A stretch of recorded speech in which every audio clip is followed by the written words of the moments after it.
Hi everyone. ನಾನಿವತ್ತು ನಿಮಗೆ ತೋರಿಸ್ತಾ ಇರೋದು ಟ್ರೇಸಿಂಗ್ ಡಿಸೈನ್ ಹೇಗೆ ಮಾಡ್ಕೋಬೇಕು ಅಂತ. ತುಂಬ ಈಸಿಯಾಗಿ ನಾವು ಮಾಡ್ಕೋಬಹುದು. ಹೇಗೆ ಅಂದರೆ ಫಸ್ಟು ನಾವು ಈ ಥರ ಬಾಡಿ ಮೆಷರ್ಮೆಂಟು ಎಷ್ಟಿರುತ್ತೆ ಅದನ್ನು ತಗೊಂಡು ನಿಮಗೆ ಯಾವ ಡಿಸೈನಲ್ಲಿ ಬೇಕು ಆ ಥರ ನೀವು ಬ್ಲೌಸು ನೆಕ್ ಕಟ್ಟಿಂಗ್ನ ಮಾಡ್ಕೋಬೇಕು.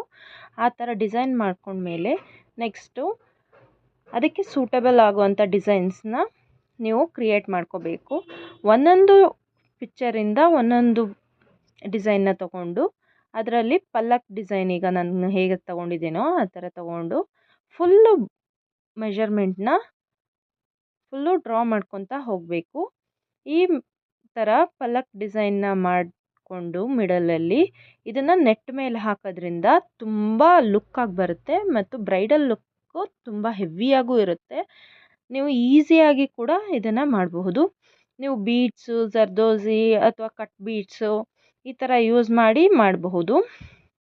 ಸಿಲ್ಕ್ ಥ್ರೆಡ್ ಕೂಡ ಯೂಸ್ ಮಾಡಿ ಲೋಡಿಂಗ್ ಮಾಡಿದ್ರೆ ತುಂಬ ಚೆನ್ನಾಗಿ ಲುಕ್ಕಾಗಿ ಕಾಣಿಸುತ್ತೆ. ಯಾಕೆಂದರೆ ಯಾವ್ದು ಸ್ಯಾರಿಗೆ ಬೇಕಾದರೂ ನಾವು ಸಿಲ್ಕ್ ಥ್ರೆಡಲ್ಲಿ ಮ್ಯಾಚ್ ಮಾಡ್ಕೋಬಹುದು. ಇದೇ ಥರ ಡಿಸೈನ್ಸ್ ಮಾಡಿಕೊಂಡು ನೆಕ್ಸ್ಟು ನಾವು ಈಗ ವೆಡ್ಡಿಂಗ್ ಆದರೆ ಪಲ್ಲಕ್ ಡಿಸೈನ್ ಹಾಕ್ತೀವಿ. ಅದೇ ಥರ ಗರ್ಲು ಬಾಯ್ ಆ ಥರ ಯಾವ್ದು ಬೇಕಾದರೂ ಗ್ರೂಮ್ದು ಹಾಕೋಬೋದು ಡಿಸೈನ್ಸ್ನ.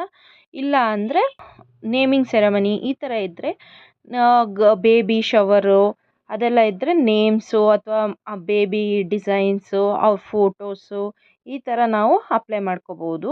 ಇದೇ ಥರ ಔಟ್ಲೈನು ಕೊಟ್ಟರೆ ಲುಕ್ಕಾಗಿ ಬರುತ್ತೆ ಮತ್ತು ತುಂಬ ಗ್ರ್ಯಾಂಡಾಗಿ ರಿಚ್ ಆಗಿರುತ್ತೆ ಡಿಸೈನು.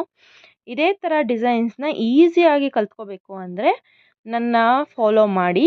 ಹಾಗೆ ನನ್ನ ಕಾಂಟ್ಯಾಕ್ಟ್ ನಂಬರ್ ಡಿಸ್ಕ್ರಿಪ್ಷನಲ್ಲಿರುತ್ತೆ. ಯಾರ್ಯಾರಿಗೆ ಆರಿ ಮಗ್ಗಮ್ ಕ್ಲಾಸಸ್ಸು ಕಲಿಯೋ ಇಂಟ್ರೆಸ್ಟ್ ಇದೆ ನನ್ನ ಕಾಂಟ್ಯಾಕ್ಟ್ ಮಾಡಿ. Thank you for all.